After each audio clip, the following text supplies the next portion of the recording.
বিশ্বে যে কোনো দেশের তুলনায় সবচেয়ে বেশি অস্ত্র রপ্তানি করে যুক্তরাষ্ট্র।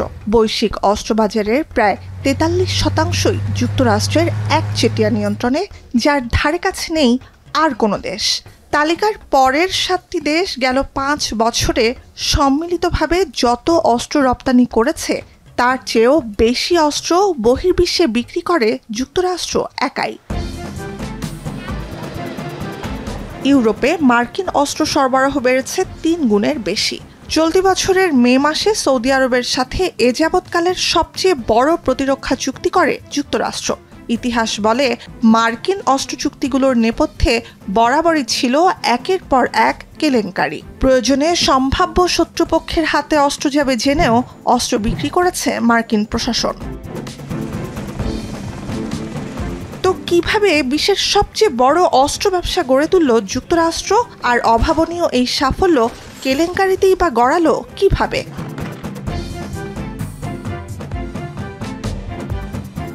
স্বাধীনতা যুদ্ধের সময় খোলা বারুদ দিয়ে যাত্রা শুরু মার্কিন অস্ত্র শিল্পের। ব্রিটিশ বিরোধী লড়াইয়ের সময় বারুদের এতটাই ঘাটতি ছিল যুক্তরাষ্ট্রের যে যুদ্ধ জয়ে সুদূর ফ্রান্স থেকে গোপনে অস্ত্র পাচার করে আনতে হয়েছিল দেশটিকে। তখন থেকেই নিজেদের অস্ত্রশক্তি বাড়াতে প্রতিজ্ঞাবদ্ধ হয়ে ওঠে মার্কিনিরা। 1790-এর দশক থেকে অস্ত্রাগার খুলতে শুরু করে সরকার এবং কোল্ট অ্যান্ড রেমিংটনের মতো বেসরকারি আগ্নেয়াস্ত্র নির্মাতা প্রতিষ্ঠানগুলোর সাথে চুক্তিবদ্ধ হতে শুরু করে। গৃহযুদ্ধের সময় উৎপাদন আরও বেড়ে যায়, আর 18 শতকের শেষ দিকে বিশ্ব জুড়ে অস্ত্র সরবরাহ শুরু করে দেয় যুক্তরাষ্ট্র। দ্বিতীয় বিশ্বযুদ্ধ নাগাদ দাঁড়িয়ে গিয়েছিল পুরো অবকাঠামো। মার্কিন কারখানাগুলোতে তখন অস্ত্র উৎপাদন চলছে ধারণ ক্ষমতার চেয়েও বেশি। মিত্র দেশগুলোতে চাহিদার 2/3 সরবরাহ হচ্ছে মার্কিন ভূখণ্ড থেকে। ইউরোপ এশিয়া জুড়ে যুদ্ধ ক্ষত ছেড়ে গেলেও যুক্তরাষ্ট্রের গায়ে লাগেনি আঁচড়টুকুও।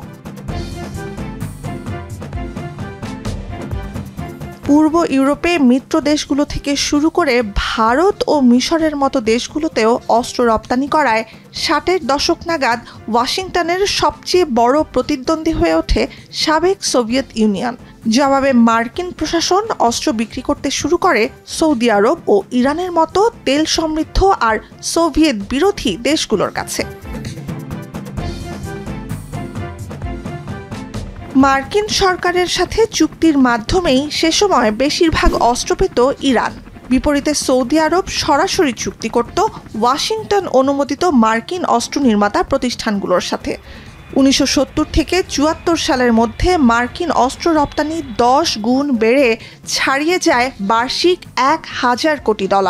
এর মধ্যে 90-এর দশকে সোভিয়েত পতনের পর নতুন অস্ত্রের জন্য যুক্তরাষ্ট্রমুখী হয়ে পড়ে পোল্যান্ড ও ভারতের মতো দেশগুলো। গোড়াপত্তন হয় অস্ত্র বাণিজ্যে যুক্তরাষ্ট্রের একচ্ছত্র আধিপত্যের।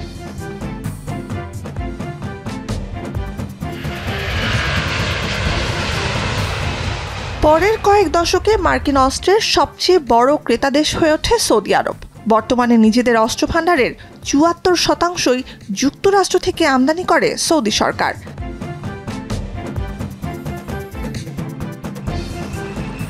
শুধু রপ্তানি নয়, সামরিক সহায়তা হিসেবেও বিশ্বজুড়ে অস্ত্র সরবরাহ করে থাকে যুক্তরাষ্ট্র।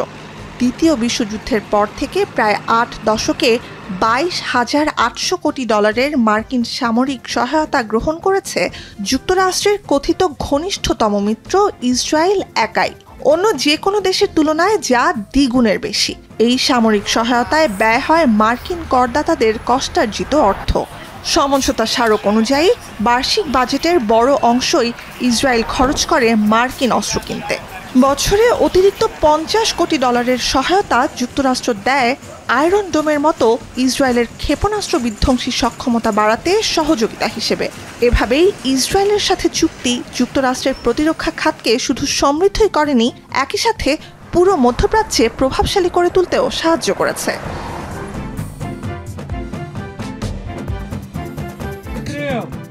দুই দশকে প্রথমবার মধ্যপ্রাচ্যের চেয়েও বেশি অস্ত্র বর্তমানে ইউরোপে পাঠাচ্ছে যুক্তরাষ্ট্র।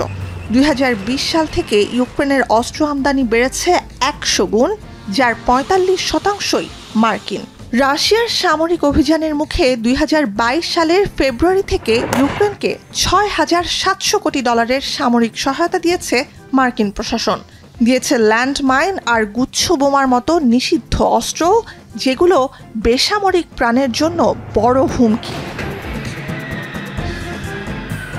এছাড়া পোল্যান্ড, যুক্তরাজ্য, নরওয়ে, জাপান, দক্ষিণ কোরিয়া, ভারত সহ বিভিন্ন দেশকে বছরে $12,000 কোটি অস্ত্র দিয়ে থাকে বিশ্ব রাজনীতির মোড়ল দেশটি।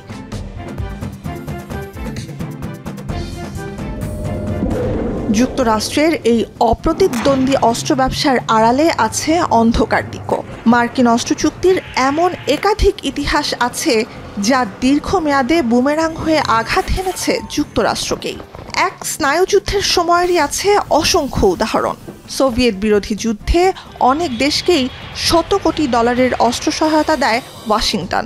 80-র দশকে যুক্তরাষ্ট্র ক্ষেপণাস্ত্র ও বিস্ফোরক তুলে দেয় সোভিয়েত বিরোধী আফগান যোদ্ধাদের হাতে, যার বড় অংশ পরে চলে যায় নিষিদ্ধ ঘোষিত তালেবানের কাছে।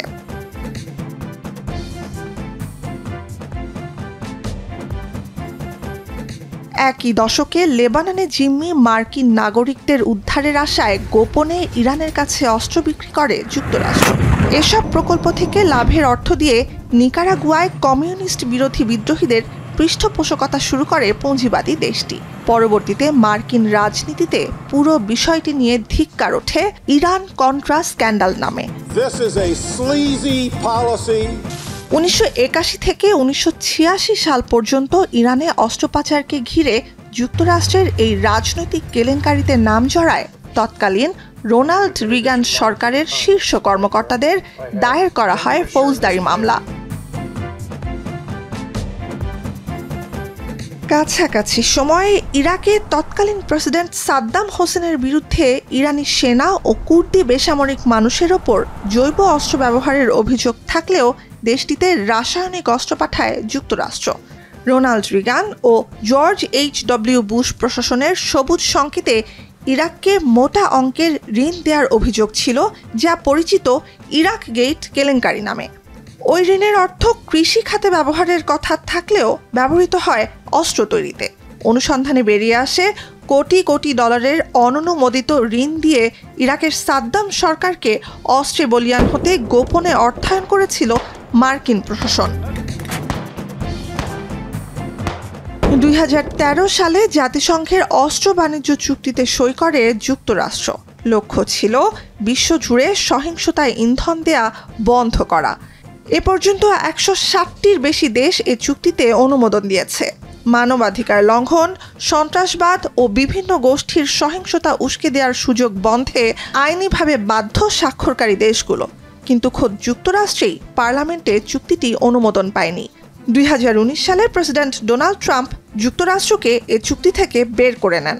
একই সময়ে ইসরায়েল, সৌদি আরব সহ যুক্তরাষ্ট্রের বিভিন্ন অস্ত্র চুক্তি নিয়ে ক্ষোভ বাড়ছে সারা বিশ্বে। নুজহাত কামাল, এখন বিশ্ব। 4 গুণ শক্তিশালী এনজাইম ও অধিক ফেনা সমৃদ্ধ অরিক সিলভার ওয়াশ মাত্র 70 টাকায়।